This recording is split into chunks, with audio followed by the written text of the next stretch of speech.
For 20 years, some assets you don't see for 20 years.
Vir a ser uma forma de maneira consciente. E claro que a Mary teve ideias bastante claras sobre o que uma forma coreográfica poderia ser. Mas de qualquer maneira, então para que a gente segure uma forma, mantenha, carregue, a gente tem que ter uma compreensão mais ou menos coletiva, ou trabalhava coreograficamente com 4 níveis de forma, a nível a cada momento, moment to moment, uma frase, uma sessão, um conjunto de momentos, de frases, e o trabalho em si, a forma do trabalho em si, a forma da peça, a forma da coreografia. Em cada um desses momentos há várias formas, há várias maneiras de entender e de compor constituiformes. E no trabalho dela, ela sempre trabalhou com grandes narrativas, acho que é uma das coisas que caracteriza o trabalho dela. Fausto, Antígona, os grandes temas da humanidade, né? Do ser humano. Pois o Fausto, eu disseste-me hoje, eu não me lembrava.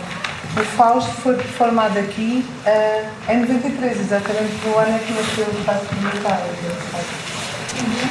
O interessante da Mary, entre várias outras coisas, é a relação dela com a formação de artistas da performance e da dança, a relação dela com experimentação e o papel dela na composição e conceituação de escolas, de centros, não de semelhantes com sem.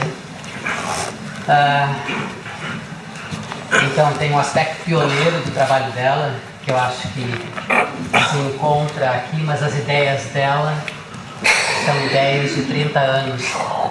Então uma das coisas que me interessam, bem interessando no meu engajamento com o trabalho dela, é o que as ideias dela têm a dizer hoje para nós.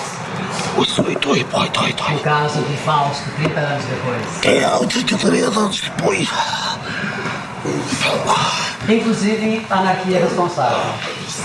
O que talvez seja uma linguagem estranha para hoje, né? Para o dia de hoje. Lick my toe! Lick my toe, please. Lick my toe. If you wash your feet. No, I won't wash my feet. I want it to be dirty. I want it to be dirty. Sujo, sujo.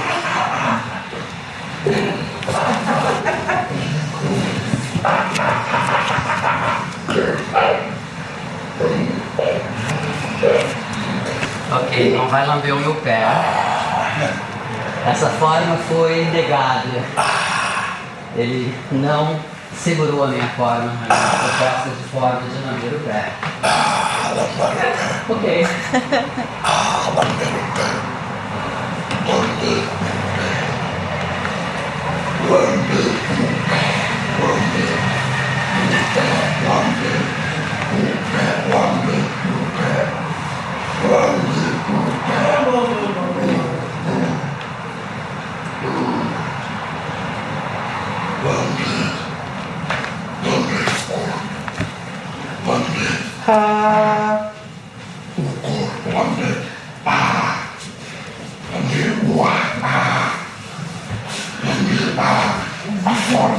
E tu trabalhaste muito tempo com...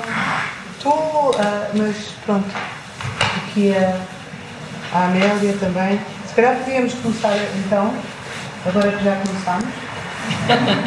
João da Silva. João da Silva. Sim. Quem és tu? O que é que estás aqui a fazer? A pergunta mais fácil. Sim, meu interesse em questões identitárias não é muito forte. As a disclaimer for those interested, identity has never been one of my main things. As a good Deleuzian, as um pensador deleuziano, a questão identitária não é amigo a mim. Mas quem sou eu? Não sei. Então, o que és tu? Se calhar é mais simpático. O que eu sou? Sim, obrigado. Pronto. Eu sou um ser humano, nascido no Brasil, descendente de portugueses, vivo na Alemanha faz muitos anos, trabalhando com a dança e coreografia, sempre pensando no movimento, com o movimento, através do movimento físico, mas psíquico e mental. Dentro dessa trajetória, eu trabalhei com a Mary durante vários anos, como aluno, como bailarino, produzi uma peça dela como colega, dancei, eu acho que em 10 peças dela no total. No período de entre 93 e 2003, 4, período de 10 anos. O meu envolvimento com ela me levou a fazer um mestrado, me levou a fazer um doutorado. Eu escrevi parcialmente sobre o trabalho dela na minha vida acadêmica, e algumas das ideias dela eu uso no meu próprio trabalho como educador e como artista.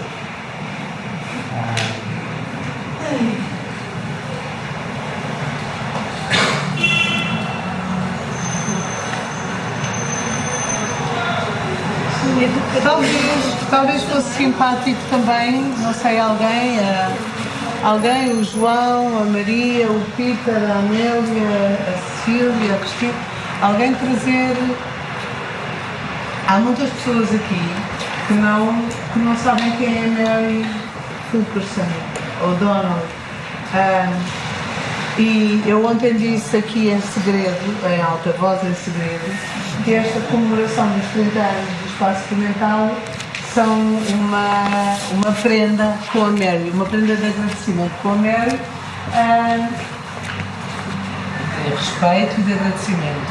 Eu sempre fui um bocado de pedra no sapato, não sinto nada que seja filha de ninguém, do meu percurso, de Eva, não sei o quê, mas há pessoas realmente, ou criaturas, que são mágicas, e a Mary é. E eu ontem trouxe aqui na conversa com o Cláudio, e uma das coisas mais belas foi quando cheguei a Arnhem para ter 6 meses de estudo em Arnhem, apercebi-me que aquilo que eu estava aqui a fazer era eu estava aqui a fazer em Portugal, Lisboa, era alguma coisa. Essa coisa da anarquia responsável era possível. Essa coisa de co-criar. E pronto, a Mary é uma pessoa muito, muito preciosa e viverá para sempre no coração da Sofia e no coração do Sciences. Então, se calhar, talvez vocês pudessem trazer, vocês que tiveram mais tempo com ela, que eu só tive esses 6 meses, e depois ela veio cá várias vezes. Várias vezes foram só 2. Mas para mim, ela estava cá assim. Andava comigo na moto, o cabelo dela tinha ainda o cabelo muito comprido, então tinha o capacete para boca. Mas pronto, mas se calhar podiam trazer um pouco da presença da Mary, só para podermos partilhar e não haver uns que sabem muito bem o que é que sentem em relação a isso, e outros que se calhar nunca ouviram falar. Nunca ouviram falar, mas sentem, porque a Mary está no corpo. Olha aqui na sala. Mesmo que não sabem quem ela é. Querem saber quem ela foi? É? Sim, quem ela é. Quem ela é. Então, a Mary, uma norte-americana, fez parte, começou a trajetória artística dela na década de 60. Então, ela fez parte do Judson Theatre, de maneira um pouco periférica, mas fez parte desse momento. Estudou com Anna Halper e foi para São Francisco para estudar com ela também. E sempre, desde sempre, envolvida com processos, com a ideia do processo na dança. Isso tem a ver com o processo, e o processo singular do artista sempre foi muito importante para ela. Acho que a Sofia acabou de dizer que eu vi que era possível, né, ter uma ideia, fazer uma coisa que fosse minha ou que fosse singular.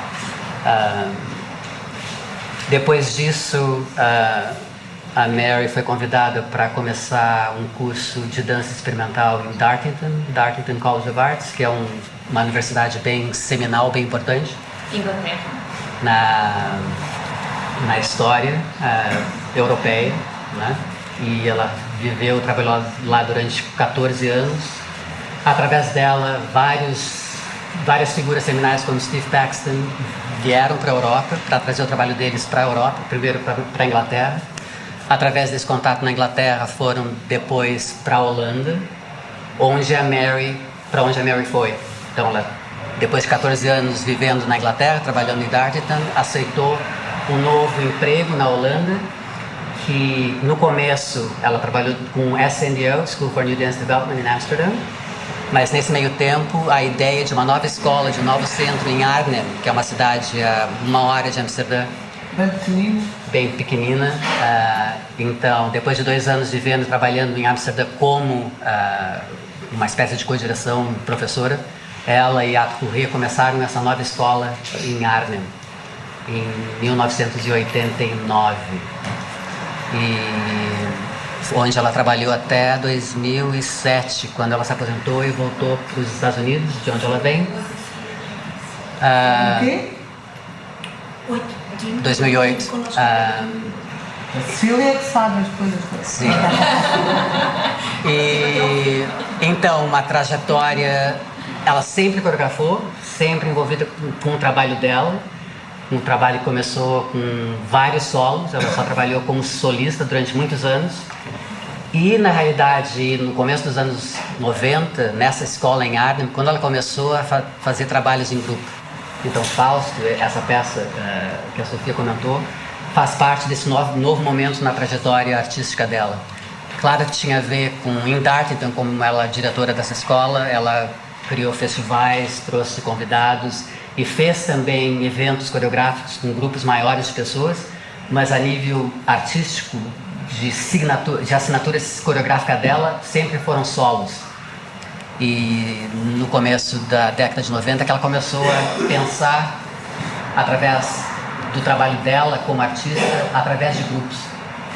E dentro desse processo de trabalhar com grupos foi que Response Collective que surgiu, Holding Form, porque nunca foi fácil. Então, o que a Sofia diz que é possível trabalhar de maneira responsible e anarchic, possível sim, nunca fácil. Então, é uma maneira de pensar e uma maneira de trabalhar na dança com grupos grandes, com o foco no indivíduo, com um senso de autoria coreográfica que ela sempre teve. O trabalho era dela, várias vezes, a coreografia era dela, o conceito era dela, a narrativa de Fausto, de Antígona, eram dela. Então, se encontrar nessa questão da autoria e de quem é a peça, a ideia, mas quem faz, e responsible, anarchic, responsável e anarquico em relação a quê, como, quem toma decisões, quando. Então, a questão da forma, né? A forma é super importante no trabalho dela. Então, para atender, se engajar com a questão, com os conceitos do trabalho coreográfico dela, ter uma boa noção de como a gente entende forma, inclusive a forma autoral, é muito relevante. Então, a anarquia responsável foi, na minha experiência, sempre complicada. Nunca foi fácil dançar o trabalho, mas sempre exuberante, sempre desafiante. E o fato de eu ter escrito um mestrado e um doutorado parcialmente a respeito do trabalho dela, inclusive essa questão da anarquia responsável, é mais ou menos uma homenagem à complexidade, né, da proposta, do conceito. E junto ao trabalho artístico, coreográfico, o trabalho pedagógico de formação, que na minha opinião é tão importante quanto. Acho que é a mesma coisa? Sim. Se bem que eu acho que ela, não sei, dela, não estou aqui para a gente perguntar, mas não sei se ela viu as duas tarefas da mesma maneira, né? Se ela viu as duas coisas da mesma maneira. Peter, do you think that Mary saw both things, like the choreographical work and working dance in the same alignment? Não, estava a perguntar em inglês para o lado. Estava a aproveitar para o lado português. Só por um momento em sempre dela. I was speaking English. Não. I'm joking. Não, português.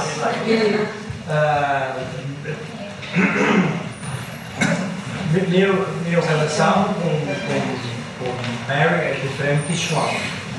É situações diferentes. Primeiro, eu não sei porque ele gosta de mim, porque não sou muito intelectual. Eu simplesmente eu acho que ele reforça o trabalho dela, mas por uma questão ou outra, ela achava alguma coisa em mim interessante e estava disponível, evidentemente, para, como o João diz, entrar num lugar que eu realmente não sabia exatamente como fazer, mas com muito suporte mesmo. Uma confiança das pessoas que estavam a trabalhar com ela. Esta é a minha opinião. Eu acho que ele deu muito espaço e também deu limites. E para mim, hoje em dia, se eu tirei alguma de primeiro em relação com liberdade e não, aqui não. não. Para mim. Eu acho que é muito importante no meu trabalho, porque nós queremos dizer, tudo livre, foda-se. Não, dá um momento de ei, não, este é o momento que se tem aqui. Esta é a minha opinião, pessoal. E eu acho que ajuda bastante para dizer, ok, pode ter A, B, C, D, mas E não. É outra coreografia. Cadê sua? Cadê o seu trabalho? E pode ser sua. Porque quando você está falando sobre Mary, eu não fiz nada com Mary, não estou perto dela há muitos anos, questão de recuperar elementos que eu não quero, em geral, recuperar, porque eu quero ir para frente. Mas que, desculpa lá, isso é coisa que eu sou limitado, desculpa lá. Mas a questão de memória é importante e ver o que se tira das pessoas diversas e as pessoas com quem se atravessava e como eu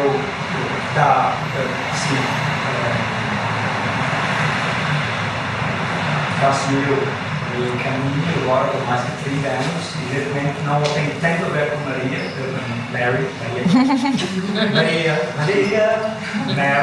Mary O'Donnell. Para mim ainda é Mary Ferguson, só para dizer. É muito difícil dizer Mary O'Donnell para mim, ok? Eu conheço ele como Mary Ferguson. Também conheço Jean Ferguson. E é diverso. Blá blá blá. But do you feel that the work in dance, the work she was like moving in the body, is aligned with the complexity of the choreographical wishes? Eu acho que depende individualmente para cada artista que ela usa.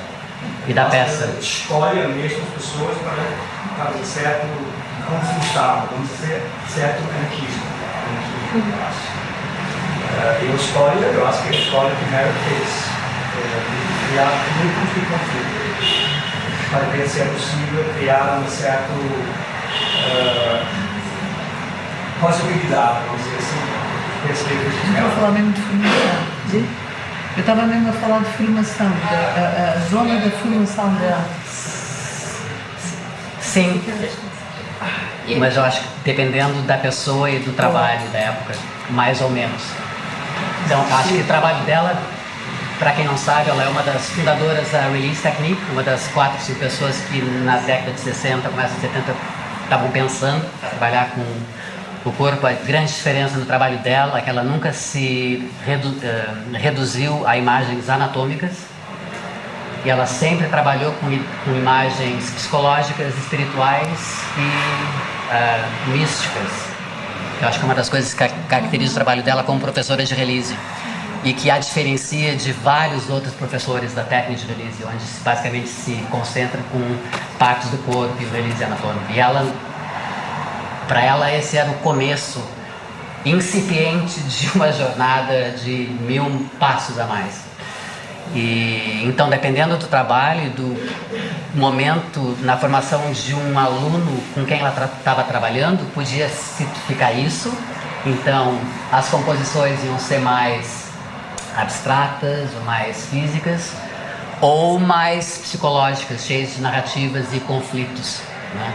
Então, isso ela não trabalhou como professora, porque vocês podem imaginar, num contexto institucional, para uma diretora trazer alunos para momentos de conflito sem ter o parâmetro para tornar isso possível e seguro, ainda mais há 30 anos atrás. Então, não, nesse ponto não. Então, coisas que aconteceram em Fausto ou em Antígona não foram testadas no momento de formação. Não porque ela não quisesse ou não pudesse, mas porque houve também aspectos éticos, não 100%, mas tem coisas que, como professor, numa instituição tão grande como essa universidade em Arnhem, não sei o que tu dirias, que não se faz, ou que tu tem que prestar muito mais atenção em que tipo de imagem tu dás para um aluno, quanto tempo tu dás para uma imagem, ainda mais se é uma imagem de descoberta com o desejo de te levar à borda, de te levar para o teu limite. e te convidar para ficar no limite sem saber o que isso vai fazer. Tem piada, eu nunca pensei nisso.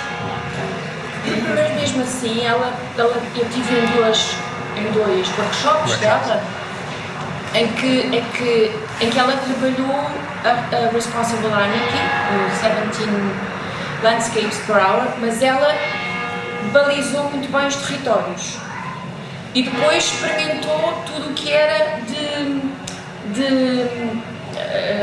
individualmente alguém entrar e alguém alterar aquilo que estava a acontecer, tomando a responsabilidade das consequências. Sim. E ela esteve sempre ali. De um certo modo, ela fez isso e fez também no outro, que foi sobre... Sim. Não me lembro outra coisa, mas foi mais controlado. Sim. Mas a diferença em relação à autoria é que nas peças que não eram estudadas dentro da escola, ela sempre dançou. Ela sempre fez a concepção e sempre participou. Imaginem a posição de quem está de dentro para ter a distância crítica necessária para checar, controle, enfim. Esse tipo de complexidade a qual eu falo. E isso, como professor, num estúdio dentro de uma universidade, dando um workshop, é uma coisa bem diferente de tu seres o coreógrafo e performa ao mesmo tempo. Então a questão da Responsible Anarchy é muito complexa, porque ela, claro, como artista, sempre quis se dar liberdades. Óbvio, qual artista que não quer se dar liberdades, né? Como coreógrafa, mas a posição dela, né, nesse papel de dentro, estando dentro, criou várias oportunidades, porque eram encontros outros que se ela estivesse só fora, os bailarinos, os performers não teriam, mas como ela estava dentro também, a maneira de ela filtrar e perceber a peça em si, o quarto nível da forma, sempre foi interessante, para não dizer comprometida, se a gente quiser problematizar mais, né? Então, mas acho que ela quis isso, ela queria também não ter a visão total. No sentido de estar de fora. Pois ela connosco esteve de fora. E no trabalho coreográfico não. Né?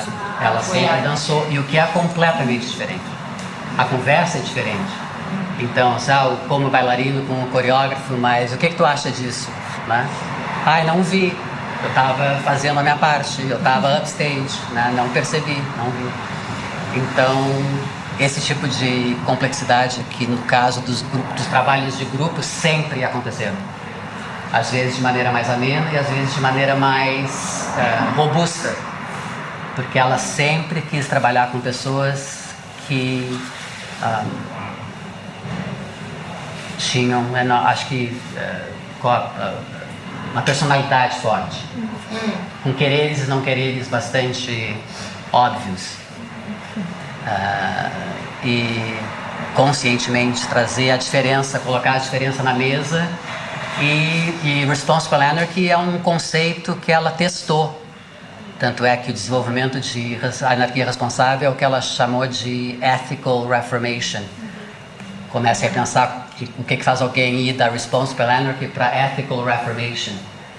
Porque é claro que os testes da anarquia responsável foram bem complicados, inclusive para ela. É óbvio. E, então a questão ética se tornou muito mais relevante. Não que não tivesse sido, porque ela sempre teve uma posição ética muito forte, mas os diferentes saberes, né, dentro de uma coreografia e como lidar com a questão da ética ela mesma, né?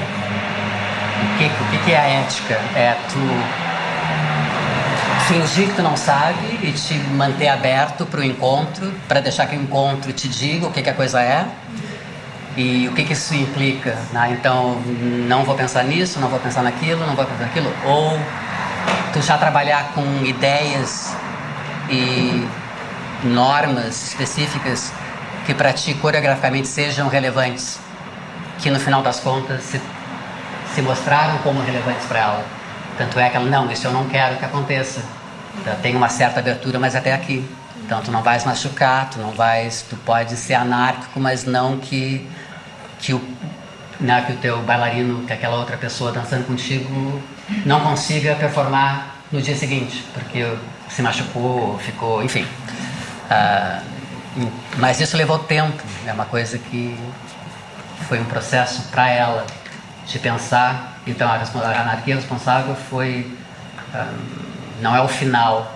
Quem lê as últimas coisas que ela escreveu e as 2 peças que ela fez antes, já em 2010, 2011, elas eram bem diferentes. Com a mesma ideia de complexidade, de emergência e de encontros, onde várias coisas já eram sabidas, mas várias outras coisas estavam por acontecer.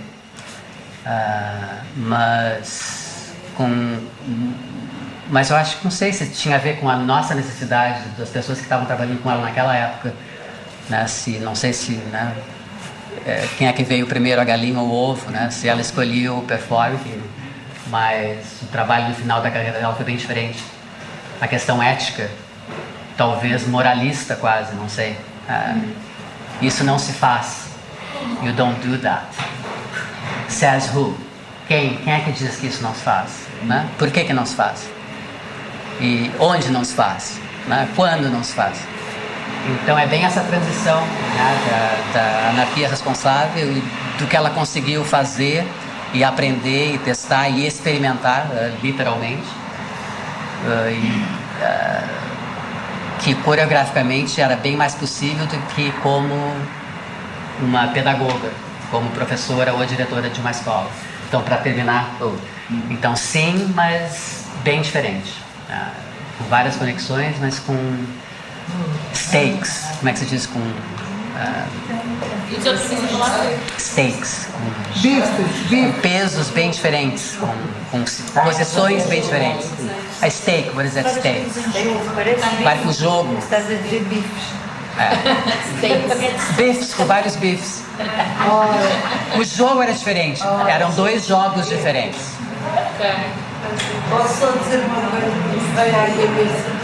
É uma frase que está no método, que eu acho que é necessário ver, que eu acho um bocado estranho, por isso posso estar enganado. O necessário ver escreveu no método. E que ética é estar à altura do que nos acontece. E na tua conversa, na tua descrição, parece um bocado. Não, mas como eu disse no começo, eu tenho português, desculpa, mas eu tenho uma posição bastante clara, que como eu já disse, que é deleuziana. Então a ética deleuziana é uma ética mais aberta, que tem a ver com o evento, mas tem a ver também com tu suspender aquilo que tu sabe, para que tu fiques aberto ao encontro, né? O que eu acho que não é tão diferente do que tu acabaste de dizer, mas esse ato de tu conscientemente suspenderes aquilo que tu sabes ou aquilo que tu sentes em favor de uma coisa ou outra, do evento, do acontecimento, né, da emergência, é para mim a questão ética. Eu sentia muito isso na Mary. Ela estava sempre a suspender aquilo que sabia. Mesmo eu conhecia já na fase mais final da carreira como educadora dela, e ela estava sempre a jogar com o limite a todos os níveis, dela própria, da relação com quem estava. Exatamente. E a pôr-nos num lugar de limite de uma maneira muito natural, muito quase tão confortável que até às vezes fazia assim um bocadinho de impressão, de questionar-nos a nós próprios, de expor sempre em situação de questão, de questionar aquilo que sabemos e é engraçado que ela fazia sempre por causa dessa questão mais mítica, que ela se calhar não abordava tanto enquanto educadora, embora eu acho que se calhar na fase final Não o quê? não abordava tanto como educadora, né? No final, se calhar sim. no final, No começo, Isso sim. foi o que me ficou sempre da Mary, foi essa parte. Sim. Mística, bruxa, o corpo que não é isto. mas é que ela fazia sempre Foi o que me ficou. essa tradição, esse espaço da metáfora do corpo, do movimento, para as questões sociais, para as questões, para a parte espiritual, que tinha uma naturalidade. No final, ela teve o projeto Paracelsus, que foi um projeto educacional com alunos, e estava óbvio que a questão da alquimia, né, era muito presente. E não que não tivesse sido antes, mas ela foi em 2000, 2001, que ela realmente deu discurso, criou discurso para isso. E de pensar o momento também performático como um momento alquímico, né, místico. Não que não tivesse sido, acho que sempre foi, mas nesse momento a linguagem mudou também. Então, Responsible Anarchy não fazia sentido dentro desse discurso da alquimia, né?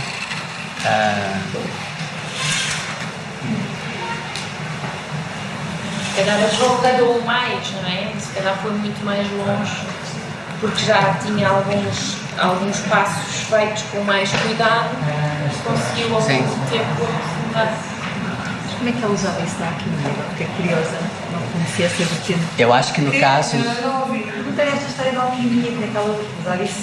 Esta história da alquimia na dança, não é? Um processo de trabalho. Eu não apanhei isto. Por exemplo, no caso, não sei, no caso de Fausto, por exemplo, não de Fausto, mas de Antígona, que eram 5 bailarinos e 5 versões de Antígona. Então eram 5 Antígonas. E na criação de cada Antígona, ela trabalhou com cada performer com imagens. E a gama de imagens é o que talvez te leve à questão da alquimia, né?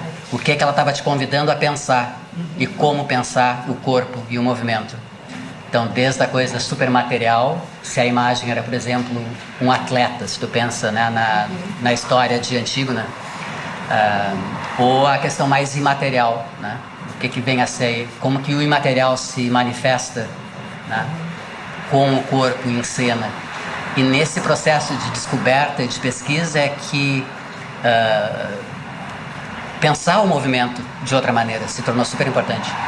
Tanto é que formas reconhecíveis, formas físicas, deixaram de ser tão relevantes. Se bem que nunca perderam relevância no caso dela. Né?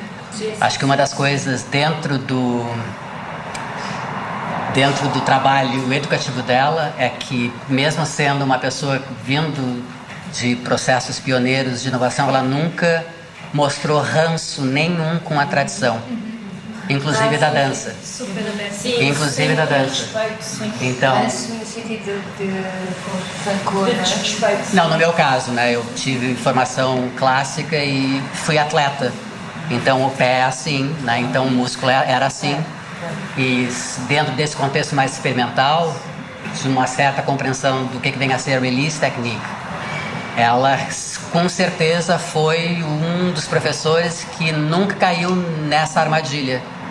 Porque, né, o teu corpo é assim e tu pode trabalhar com release assim. Então o release para ela nunca teve uma imagem. O corpo, que é a release, nunca foi assim ou assado. Hoje está claro. Né? Sim, mas isso 30 anos atrás. Mas isso 30 anos atrás foi razão para que o EDDC se juntasse à Academia de Dança. Meaning que era complicado. Não por causa dela, não por causa da Mary, mas por causa do contexto. Que EDDC teve que se juntar à academia. Por causa das facções, das diferentes facções em relação ao que é a experimentação. Quando que tu experimentas? E qual a cor, e qual o sabor, e qual a forma da experimentação. E para algumas pessoas naquela época, pensando release, isso tinha formas bem determinadas. Uma estética bem determinada. E para Mary nunca. Então eu acho que isso, no caso pedagógico dela, acho que foi contigo, né, Ângela? Não sei se foi contigo ou com a João Neno. Foi tu que queria o vestido vermelho? Usar um vestido vermelho na tua peça? Não interessa. Mas um aluno queria usar um vestido vermelho, né? Não pode. Porque é uma representação específica, tem uma tradição A, B e C, e a gente experimenta, tipo assim. Então é um experimentar que na realidade é um dizer não. E a Mary nunca disse não a tradição nenhuma, muito pelo contrário. Então, e isso pedagogicamente é o que fez com que ela seja realmente super respeitada e conhecida como pedagoga.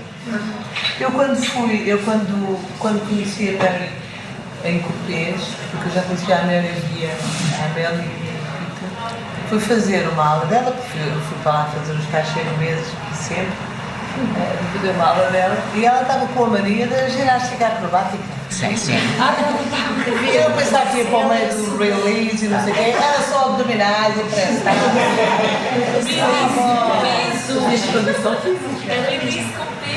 Mas a questão da diferença, a questão de tu sempre mostrar uma maneira diferente, da possibilidade do diferente. Então, não, ela sempre foi atlética, mas acho que no contexto dessa escola, nesse momento, tinha também she was making a point. It was a statement. Era uma afirmação. É uma afirmação. Uma afirmação da possibilidade, né? E não da impossibilidade, da negação, né? de formas. Eu sinto que essa, assim, a maior coreografia, acho eu, da Mary, porque lá está, nós conhecemos-la já mais tarde no seu ato pedagógico, foi mesmo a construção pedagógica que ela construía na escola. Muitas vezes ela nem estava na escola, mas nós sentíamos a sua construção.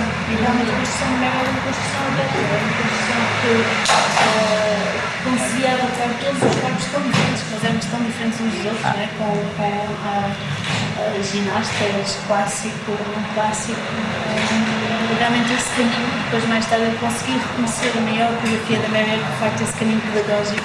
Em relação ao desafio que a Cecília mencionou, porque nessa época não havia avaliações, não havia notas, ou havia feedback. Era uma assinatura. Havia feedback. Então, cada aluno se encontrava com os professores, ou o professor escrevia um feedback e era essa a avaliação, né? E rodar ou reprovar não existia. Mas, e para não sei se vocês têm a mesma impressão, mas para Mary sempre tudo era wonderful. Interesting and wonderful. E num contexto de formação, se tu sempre ouves a mesma coisa, é bem desafiante. Porque o que eu faço? O que eu faço com isso? O que é wonderful? Em que contexto isso é wonderful? E onde é que se encontra a aprendizagem? Como é que eu vou de A para B com o wonderful? Se eu já sou wonderful, o desafio é permanecer wonderful, é permanecer maravilhoso. E não que ela não desse dicas, sempre houve dicas super específicas, mas nunca com um senso de julgamento, ou numa escala de pior a melhor. Então acho que a solução dela foi o wonderful. Claro que para várias pessoas é super complicado, né? Porque o que tu faz com o wonderful? E como é que tu percebe o teu próprio wonderful, né? Em relação a outras pessoas pensando o wonderful de maneiras completamente diferentes. Mas isso faz parte da anarquia responsável. Eu acho que ela reconhecia em cada indivíduo, não é? Ela reconhecia em cada indivíduo o wonderful naquela pessoa. O que não deixa de ser problemático. Era muito problemático. Né? Porque se uma pessoa te diz o que o wonderful em ti é complicado. Então é essa a complexidade. Né? Se tu já sabes e vês que é wonderful e eu ainda não sei, é interessante. Mas também estava sempre aberta a angústias que surgiam e ela recebia individualmente e fisicamente fazia algo para integrar. Lembro-me de ter algumas angústias e de serem específicas e ela mesmo ajudar.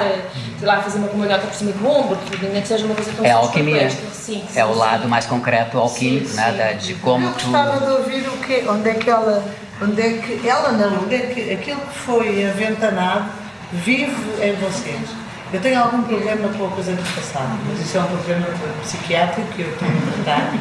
Mas olha, eu tenho este problema do wonderful. É lacaniana a tua psicanálise? Eu tenho um problema do wonderful com os meus alunos na escola. Porque eu consegui, e eu percebi que era da Mary, era desta senhora. eu não consigo. Mas então... Os meus alunos às vezes penso, pai, não posso dizer que são eles são wonderful. I have to work my analysis better. Mas então, No one better at it. But in the beginning, everything was wonderful. quais as possibilidades hoje de pensar assim, através dos conceitos dela? Né? Eu acho que é mais ou menos assim. Tem esse potencial, mesmo a nível de legacy, né? De continuar pensando com ela, mas num outro momento. Então, quanto mais pessoas pensarem, o que esse conceito me diz hoje? Eu sinto que era também um modo de pensar, ou não sei se era uma filosofia pedagógica também muito anglo-saxónica, eu sentia. Porque em Portugal, quando eu vim de Portugal, não é? Nothing was wonderful. Actually, everything was under wonderful. So the first thing, I arrived to Ireland and the first thing she says is it's wonderful, and kind of lost in shaping wonderful. Claro, não me refiro aqui, não é? Quando estudei com a Amélia, o Peter e a Sofia, não me refiro a isso, mas acho que é uma filosofia de pensamento pedagógico e eu sinto isso com os meus alunos no início, especialmente na Escola Superior de Dança, quando eu entrei, era um pouquinho, enfim, sentia que os alunos não estavam habituados a receber um bom feedback. E isso para mim foi um grande choque também. E aí sentia, através de mim, sentia assim a sua coreografia também pedagógica. Eu acho que havia muito esse modus operandi de fazer crescer a partir daquilo que tu tens de mais potente em ti, né? E a Mary era muito accurate. Ela, quando tinha que dizer, dizia, mas dizia sempre de uma maneira de uma maneira construtiva, digamos assim. Que era uma coisa da minha experiência de crescimento nas artes, assim, em Portugal, na dança, isso não existia. Isso foi assim a minha maior descoberta. Sim. Que depois, curiosamente, senti também em mim quando estou em contato com alunos, isso foi interessante. Eu queria só dizer, eu também lembrei-me agora de um paralelo eu vivi também uns anos na Inglaterra e os meus filhos cresceram lá e eu li livros sobre educar crianças anglo-saxões e houve uma parte que eu nunca me esqueci muito, não sei qual, que era not overpraise your children. Eu acho que na cultura inglesa, isso se calhar acontece que é elogiar, ou seja, não dizer wonderful, cada tudo que dá um wonderful, porque eu acho que a ideia, essa coisa que me identificou, era mais de estar com a realidade. Quando é wonderful, e quando não é, mas depois tem a ver com os parâmetros, não é? É wonderful em que parâmetros? Pronto, eu acho que nisso a Mary era eu muito acho que tem mais a ver com estar lá do que ter que dizer que é wonderful. Mas isso também não tem a ver em relação à dança, ou Maria, eu estou a interromper, mas tu interrompes a mim também. Tá, então vou continuar.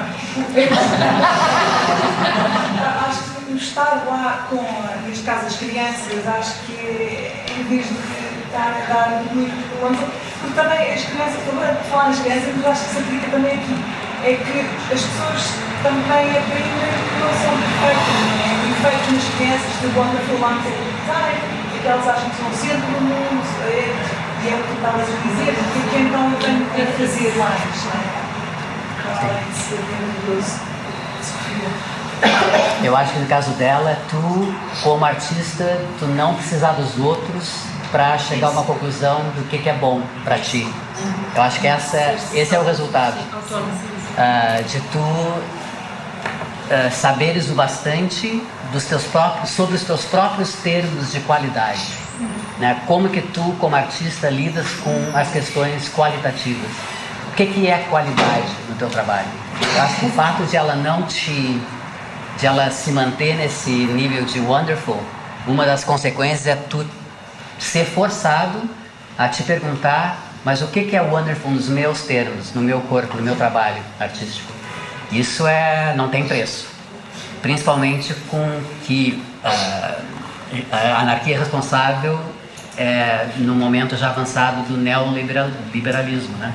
Então, assim, todo o projeto pedagógico dela e artístico mais ou menos vai lado a lado com Thatcher na Inglaterra, e depois como tudo isso piorou e como na Europa continental levou um pouquinho de mais tempo, e da questão da comparação dos padrões, das normas, das regras, da qualidade, né? Quality assurance.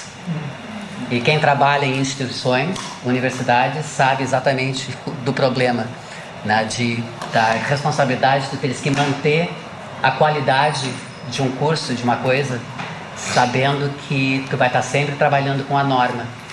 E se o trabalho da arte é trabalhar com a norma, a gente tem que pensar. Então, na época da Mary, com a questão do Wonderful, ela nunca te deu a norma. Então, mas no momento que, claro, era mais propício, porque o mercado, né, para a dança e para a coreografia ainda estava mais fácil, era mais farto, havia mais fundos, mas então era mais fácil tu criar uma linguagem tua sem tanto medo, né? Tu achar, não, eu acho que isso é bom por causa disso e é bom, então eu vou te mostrar que é bom. Então tem esse lado que no meu ver é super importante. Na questão do Wonderful é bem complexo. O que né? Sim, o que ela me diz, né? O que eu faço com isso? E a longo termo te leva a tu definir isso. E se tu tiveres sorte ou tiveres o estômago de manteres, né? Porque o sistema torna isso difícil, né? Mas também é um exercício da próxima pessoa de encontrar o âmbito em... Sim, exatamente. nas coisas, sabes? Que ela depois dava dicas práticas de outras coisas. Mas realmente eu acho que o teatro para a experiência do outro, se tu não te maravilhas com essa experiência do outro, qualquer coisa está errada, não é? Sim. Eu lembro da Amélia, que agora se foi embora, de ter aulas de contacto com ela e dela dizer nice, nice. E ela dizia nice a coisas que eu não percebia porque é que ela estava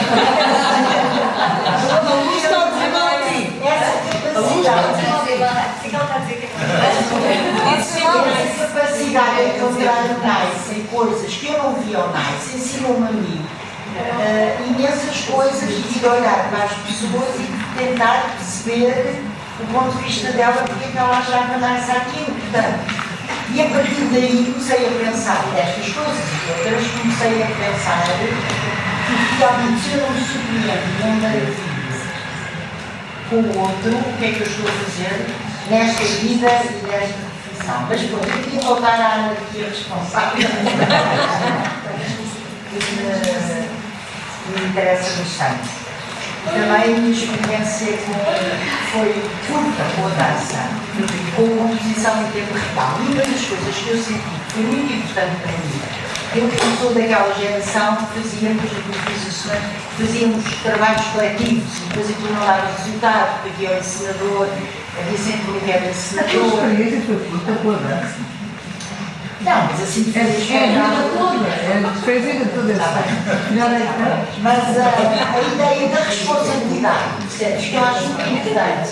É espetáculo, muito eu fazê-los, de eu perceber o que eu estou a fazer. Eu tenho que estar ali responsável, atenta, mas arriscar. Mas ser humana, e arriscar, estás a ver, arriscar. Mas isso também traz para a vida a mesma coisa, estás a ver? Que é a anarquia responsável. A anarquia não é tudo, não é qualquer coisa, estás a ver? Não é, é uma responsabilidade imensa, mas arriscar. E isso houve coisas que me ajudaram muito e também a lavar essa coisa de que a criação coletiva não existe, estás a ver? Quando os meus amigos dizem isso, era quando a gente andava no conservatório, eu digo, não, eu continuo a tentar, eu continuo a ter todos os dias, eu tenho que tentar, porque não há receita. Desculpa, Perfeito. Ótimo! eu acho que eu tive meio adormecida, não precisa falar de anarquia, mas falar de elas do mesmo, eu fiquei, espera aí, quer dizer, não. A mim só me interessa estar aqui, estar com vocês e fazer coisas com vocês, tens que me ajudar a viver a anarquia no meu dia a dia.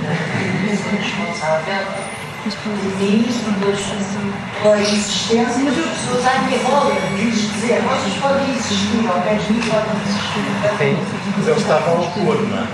Quer dizer, Eu sei. Não era fazer coincidir, não é? Sempre. A ideia de anarquia com a ideia de...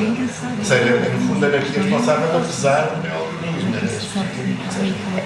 Sim, é nessa direção. Nessa direção. Eu estou a dizer isso porque eu... O tempo em que ela viveu. Precisamente. Ou seja, isso, eu saltei quando tu disseste isso, uma razão no início aqui da nossa conversa, é uma altura que não é o nome de nada.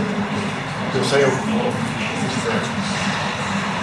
o meu primeiro impulso vai dizer, bom, isto de facto, há aqui pode não haver uma coincidência, mas há uma convivência que me pareceu relativamente fácil entre esses dois planos. Um ambiente neoliberal que aponta justamente para uma ideia de responsabilidade individual.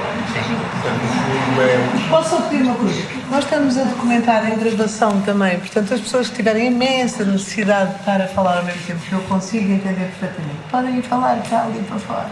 Fica ao isso também tem. Fica ao berru, mas é chato. No fundo, remete para esta ideia de o indivíduo não tem que... O indivíduo tem que compreender ele próprio, tem que ser responsável por si, não é? E daí também um pouco a ideia da autoria como uma ideia como forte. Não é? E ao mesmo tempo conviver bem com a ideia de liberdade, no sentido da liberdade, quer dizer, o neoliberalismo mais extremo, digamos assim, é justamente partidário dessa ideia. Há até os anarco-liberais, nos Estados Unidos há essa corrente, não é? Aqueles os libertários de direita. E, portanto, no fundo, depois ao longo da conversa, acho que há várias nuances que vão ser introduzidas que complexificam isto como eu estou a dizer. Mas a minha primeira, até o próprio termo, responsável, não é? Soa-me a isso. O termo para ela veio de Lyotard. Let's be pagan and just. Sejamos pagões e justos. Pagãos e justos. Que é de Lyotard, que na década de 80 ela trabalhou muito com a obra dele. E essa ideia, let's be pagan and just, at the same time, se tornou irresponsible, anarchic.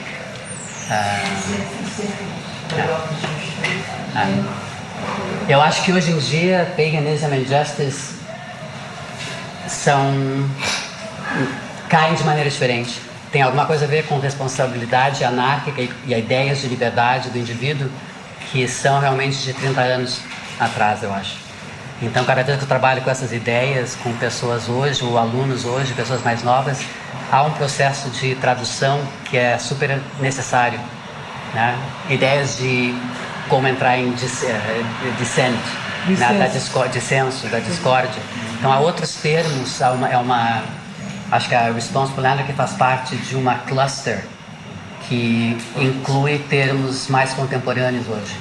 Então, mas é importante não excluir a anarquia responsável porque, na minha percepção, tem uma trajetória bem específica, né? Filosoficamente, mas também culturalmente. Eu acho que é muito importante até não excluir, precisamente, desculpa eu não sei o teu nome, mas precisamente por aquilo que estás a dizer. Fernando. Fernando. Ele é o Pedro. O Fernando disse uma coisa que eu acho que, de todo modo, é importante no discurso político público hoje. Muitas coisas chegam hoje cada vez mais, sobretudo neste momento de repressão política, há muita cooptação.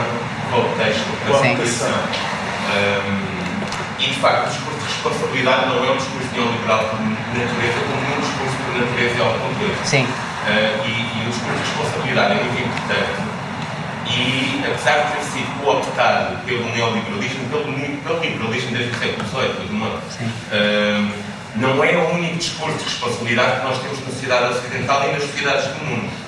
E nessa perspectiva ocidental, um discurso de responsabilidade se funde com um discurso de solidariedade e não um discurso de individualização.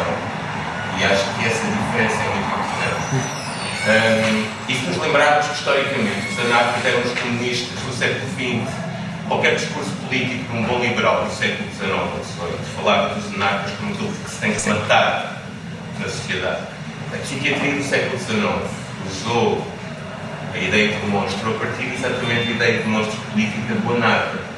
E, portanto, até por isso, eu acho que é brilhante que se continua a recuperar esse binómio, porque a anarquia, sobretudo contra este neoliberalismo populista de extrema-direita que nós vivemos no Brasil, na China, no Portugal,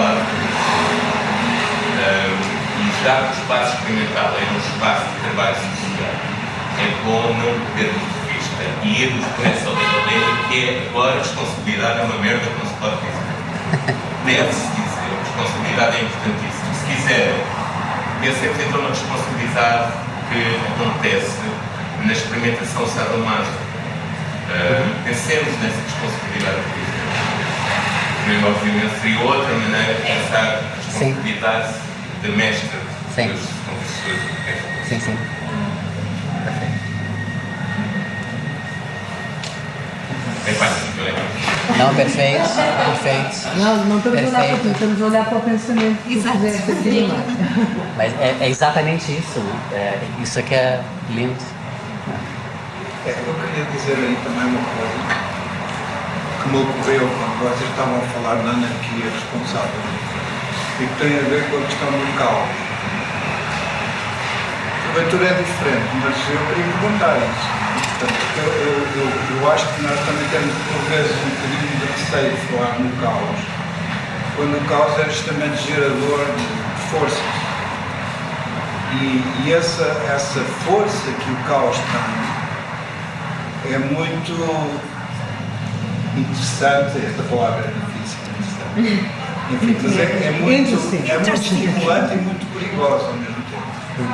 Politicamente é super perigosa, o caos gera muitas das coisas que nós estamos a assistir neste momento, mas ao mesmo tempo o caos, a experiência do caos, pode ser justamente levada numa direção criativa, pode gerar uma nova ordem. E eu acho que o caos tem essa virtude de gerar novas ordens. E aquilo que me parece, mas isto é a minha intuição a dizer porque não conheço suficientemente o pensamento da mulher, aquilo que me parece é que aquilo, por exemplo, que vocês e que nós fizemos no início é uma espécie de experiência responsável do caos, de onde vai emergindo sentido. Quer dizer, do ponto de vista matemático, o caos tem sempre padrões, nós é que não conseguimos ver, não é? Portanto, nós não vemos os padrões da realidade caótica, mas existem esses padrões. Digamos, se nós conseguimos afastar do caos, conseguimos ver os padrões do caos. Existem quase sempre. Não, existe. Existe sempre, só que não... Eu prefiro pensar que existem quase sempre. E agora, o que eu acho é que justamente aquilo que me parece, e a minha pergunta é esta, estou a fazer algumas considerações, mas até que ponto é que aquela questão que vocês colocaram como responsabilidade, que se liga à ética, é justamente aquele modo de, digamos, de imprimir um sentido nessas forças, de modo que elas gerem formas. A forma em si já é um modo organizado do real, vamos dizer. Essas formas, que são formas que partem do pressuposto do respeito pelo corpo, esse respeito pelo corpo, é que surge daí, surge desse caos. Sim. Agora, ao mesmo tempo, essa questão política da anarquia, de facto, há uma longa história da anarquia. O próprio Fernando Pessoa escreveu O Banqueiro Anarquista, portanto, é complexo e realmente há uma história interessante dos anarquistas portugueses. Mas, Daniel, não se meteu aqui a questão agora por minha causa da política. Sim. Não. A política já está a ter, não está sempre. Desde que ela começou, Claro, não, está sempre. Mas o que eu quero dizer é que... Qual é a política que me controla e que me limita a fazer o que quer que seja e qual é a política do eu que me permite ultrapassar essa política. Portanto, sim, mas o que eu quero dizer é que, de facto, o termo anarquismo, não é? É um termo que ele próprio tem uma história. Por exemplo, houve imensos sindicatos anarquistas em Portugal e na Europa toda. O anarco-sindicalismo foi extremamente importante. Por exemplo, os anarquistas portugueses foram deportados para Timor. Eu estive lá e vi eles estiveram presos. Para Tarrafal? Diz? Para Tarrafal, um dos mais conhecidos. Mas antes disso para Timor. Na Primeira República foram enviados para Timor. Na Primeira República, os anarquistas foram enviados para Timor. É interessante, alguns dos políticos timorenses são netos desses anarquistas. Bom, mas isto é um parênteses, quer dizer, que o próprio anarquismo tem uma história, não é? E está ligado, eu não me estou a lembrar do nome, mas a primeira anarquista foi uma mulher alemã, não me estou a lembrar do nome dela. Sofia Neupart.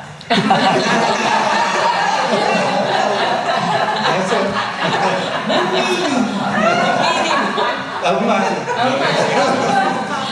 Bom, mas é isso. Agora, a minha pergunta era, se isso faz sentido também ligar-se a essa ideia de anarquia, a ideia deste caos neste sentido. Com certeza. Ela se usou de referências científicas em relação ao caos de maneira não só específica, mas explícita. E ela usou várias vezes o termo strange attractor, que é um termo que vem da física, e em relação à forma. Então, ela nunca disse isso ela mesma, mas isso faz parte da minha pesquisa, trabalhando com as ideias dela, é de lidar com a forma como sempre sendo aberta. A forma é sempre potencialmente transformável. E a nível coreográfico, a criação e a invenção da possibilidade de strange attractors, de condições que possibilizem esse caos, essa emergência outra, para ela sempre foi muito importante. Então, pensando com a dança, set forms, sempre foi um ideal, porque ela sempre soube que uma forma da dança nunca é a mesma. Essa forma que a gente repete, ela nunca é a mesma. Como ela se apresenta diferente, como ela pode vir a se apresentar diferente ao mesmo tempo que ela é reconhecida como tal forma, sempre foi muito importante para ela. E essa ideia de caos, como lidar com o strange attractor, como de maneira artística, coreográfica, trazer essa ideia do inexplicável, né, da coisa que não é esperada. Não que tu espere que aconteça e a coisa cai, mas que tipo de condição é necessária para que isso aconteça, para que a forma realmente se mostre como já aberta e que o bailarino tenha que então decidir se essa forma vai ser tornada mais estreita ou mais aberta ainda. Então, to hold a form, holding form, tem a ver com isso, né?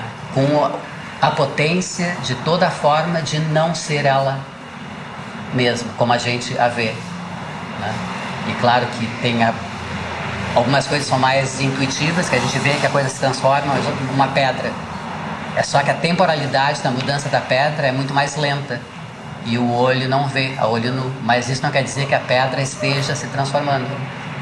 Então, o que a gente diz de a forma ser fechada, daquela forma de pedra, é uma necessidade, talvez, linguística, que a gente precise de certos entendimentos, mas, filosoficamente, a Mary sempre pensou, eu acho, sobre formas de maneira sempre como sendo abertas. E um dos papéis dela como coreógrafa era de mostrar a potencialidade da abertura dessas formas através de grandes narrativas, se usando de grandes narrativas. E acho que para o performer, ele, mais do que entender, mas chegar a um sentimento do que isso possa vir a ser, o entendimento de uma forma e de perceber a abertura da forma e de tu ver essa oportunidade, né, o kairos. Olha, eu vi essa deixa, esse espaçozinho na forma, eu entro. Eu vou fazer com que ela imploda, ou eu vou colocar uma coisinha dentro, eu vou me afastar. Sem isso, a anarquia responsável não seria a anarquia responsável. Engraçado que isso, se calhar, liga-se com o facto da escolha, de lembrar-me do João dizer há bocadinho, a escolha da Mary, quando coreografava, de estar dentro. Eu imagino que seja nesse sentido de querer manter o caos para ela própria, e se calhar não ter essa distância total, para não ir atrás de um padrão, não é? Mas manter isso vivo, manter esse desequilíbrio. Mas a minha pergunta é se vocês não acham que há uma espécie de estado paradoxal. O que eu quero dizer com isto? Com certeza. É estar dentro e conseguir ver à distância. Yeah. Porque só isso é que permite ter essa responsabilidade ética. É um outro Porque modo se de nós estar. vivemos completamente, quer dizer, é dentro, estamos dentro, por inteiro, porque estar a ver de fora não é menos estar inteiramente dentro. Sim, com certeza. Sim. Por isso que eu disse que é complexo, Sim, né? é Que não é fácil. Né? Porque para ela conseguir escrever sobre isso, ela precisou da experiência, ela mesma também, né? Então o tempo da escrita criou uma certa distância, mas ela precisou do tempo da experiência, de estar dentro dessa maneira. Então, com certeza, não é uma coisa ou outra. Uma coisa é a outra e outras mais, com certeza, eu acho. Eu lembro-me de uma história que a Mary contou, não sei se faz sentido aqui, mas pronto, que é, ela teve aulas de escultura e acho que o professor pedia para eles fazerem alguma coisa e chegava lá e destruía tudo. E ela no segundo dia não deixou que a sua obra fosse destruída. E, portanto, o seu exercício de escultura. E depois, acho que na terceira ou na quarta aula, foi feita a avaliação. E a Mary pediu a avaliação máxima. E ele perguntou porquê. Porque eu aprendi muito rapidamente a defender o meu trabalho e o meu território. E isto para mim foi assim muito, muito forte em relação a estar em Arnhem, porque nós precisávamos mesmo de defender esta autonomia, falavas há bocado do wonderful e do interesting, e de conseguir irmos vendo como é que conseguimos aprender, mas ao mesmo tempo não nos destruirmos completamente e conseguirmos estar inteiras. Mas eu também acho, aí em relação ao curso da dança mais convencional que eu não percorri, não é? Mas que estive próximo de várias pessoas.